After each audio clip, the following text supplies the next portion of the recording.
Welcome back, boxing fans. Another lunchtime walk discussing the great sport of fisticuffs. So this weekend we had another card from Top Rank Boxing.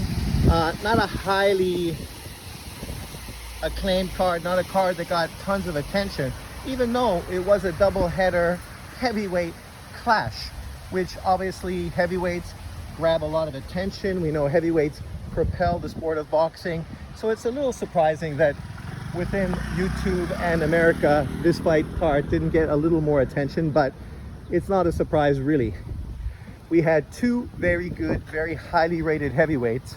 Efe Ajagba was on the undercard fighting a very good opponent in Venelia, who had been knocked out previously. And so when I made my prediction earlier this week, I did think that Efe Ajagba, based on his experience, higher level of opposition, and his length and power, would ultimately be too much for Venelia.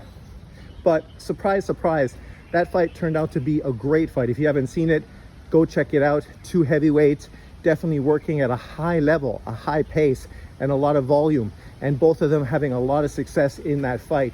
It was kind of a fight of a tale of two cities. Or hi, what are you doing? But it was definitely a two sort of part fight.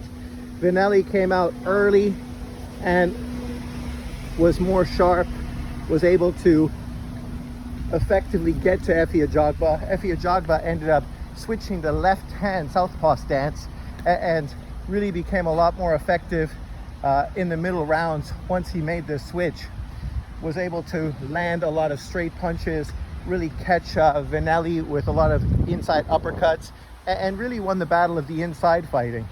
And in the end of the day, Efe Ajagba walked away with a very hard-earned win in a very entertaining match. And that, of course, led to Big Baby Anderson. Big Baby Anderson is one of the most highly acclaimed, up-and-coming young fighters in boxing today.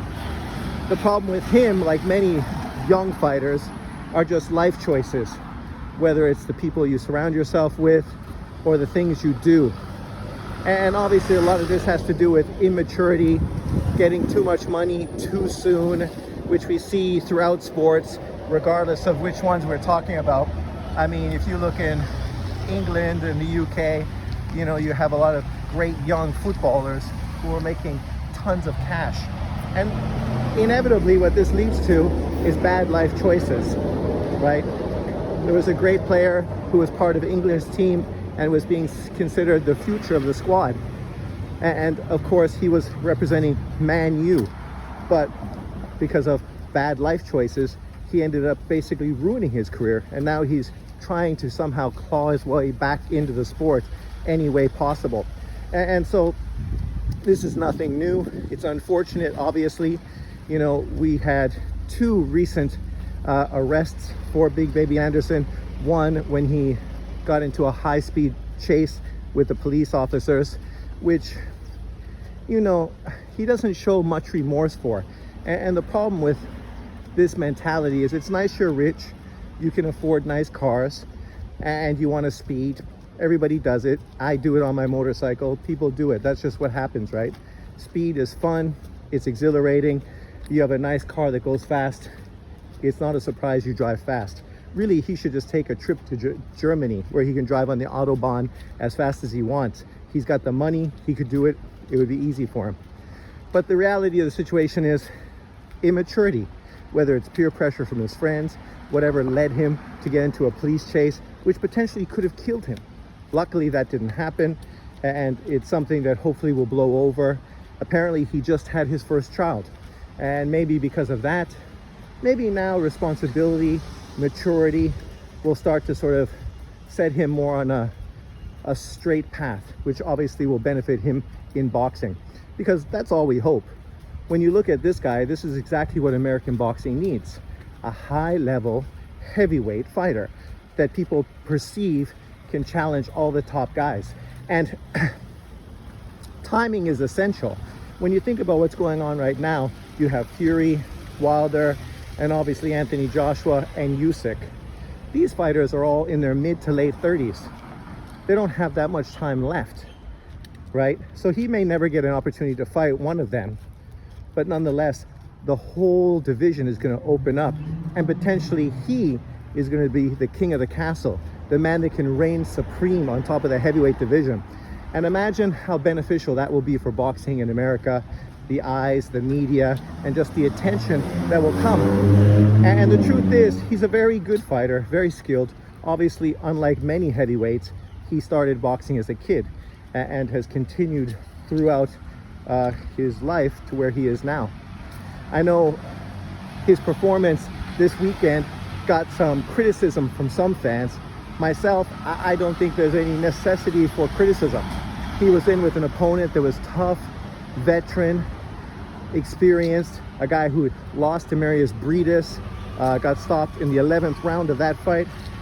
And since then, obviously now, as even he stated, he likes to take these heavyweight fights because the money is way better than the cruiserweight division. So you can see what his motivation is, to take fights that pay him well. And to do that, you got to be a resilient opponent without any devastating losses on your resume.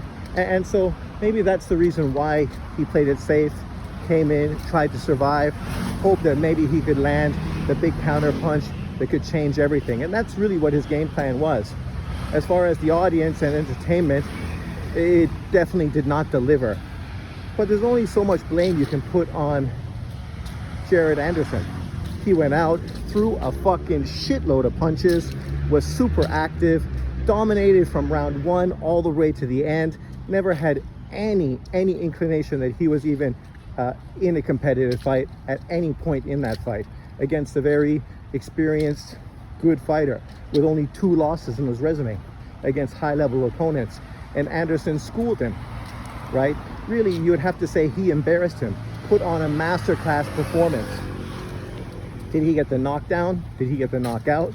No, he didn't. But he did almost everything possible to get that. And unfortunately, sometimes you're in with an opponent that just won't work with you, that is just trying to survive, isn't game, isn't hungry, and that's the situation. As far as boxing fans that are critical of him, he's still a young fighter, and this is also a learning experience. He will learn from this, and next time maybe he'll have more approaches to potentially get to this fighter. But as far as I was concerned, he did exactly what he had to do, and now he keeps moving forward. What I would love to see would be a fight between him and Efe Ajagba next. Obviously, you put them on a double header on ESPN. What you're trying to do is build up that fight, show them in the ring together, show them as potential opponents. And that's what I got from that card. The Top Rank ESPN is trying to build that up, and I think it worked out perfectly. I definitely think that people will be very excited about the possibility of seeing Jared Big Baby Anderson in with Efe Ajagba. The only fighter that lost to Efe Ajagba, the only guy who beat Efe Ajagba was a very skilled fighter. And outside of that, he's done very well against every other top level opponent he's been in with. So I think it's a very competitive fight. He obviously is taller. He may be longer as well. Both of them have a lot of power. I think this is a legitimate high-level heavyweight matchup between Ajagba and Jared Anderson. And at this point of Jared Anderson's career, I think this is exactly what he needs. He's fighting a guy that's high level, but he's not fighting a top 10 guy. If he beats Efe Ajagba, that just very well may catapult him into the top 10, and then we can see how effective he was against that level opponent, and then think about seeing him step up against top 10 level opponents. A guy I would like to see him in with down the line would be Joe Parker. I think stylistically and size-wise, Jared Anderson, Joe Parker, it's a great fight. You're fighting a former world champion, a guy coming off of 2 fantastic performances, and you know, you go in, you beat Efe Ajagba, and then you go fight Joe Parker, and at that point, you are a top 5 heavyweight in boxing. And I mean, I think, how old is he? Not even 25 years of age. And we know for heavyweights, generally, they mature a little slower than smaller fighters. So at 25 years old, you're really not even in your prime. And when we talk about in your prime, we don't just mean physically, we also mean mentally, and just experience-wise. And that is definitely the one thing that's holding Jared Anderson back. Immaturity and lack of professionalism. But how critical can you be for a young man in these situations? As I stated tons of times, if I was in the same position as these guys, I would probably be fucking a statistic for sure. But you know, that's why I hold them to a higher level of criticism than I would myself.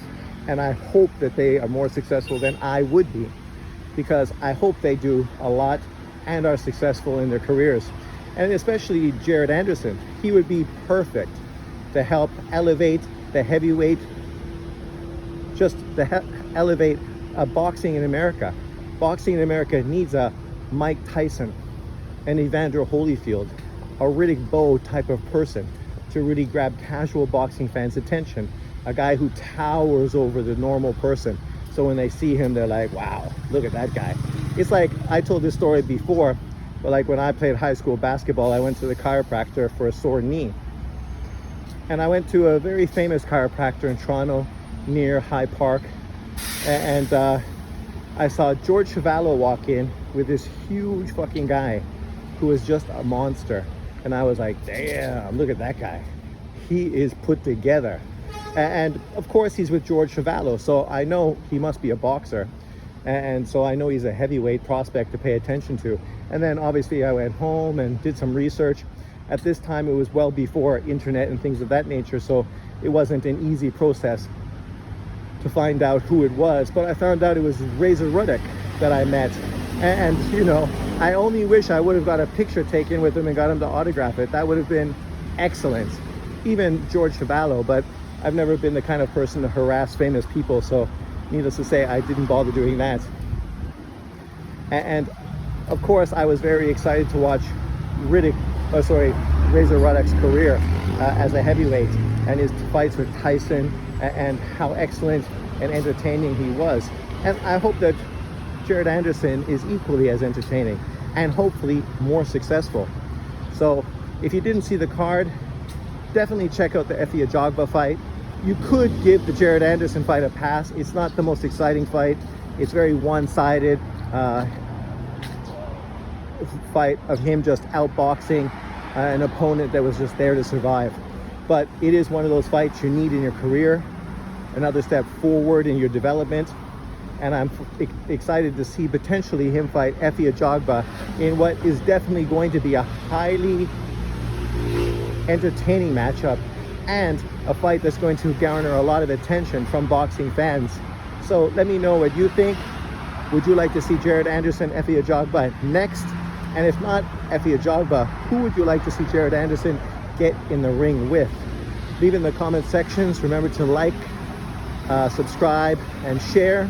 I appreciate it, and I will see you next time. Peace out, everyone. It's time for me to buy a coffee and get back to work. Later.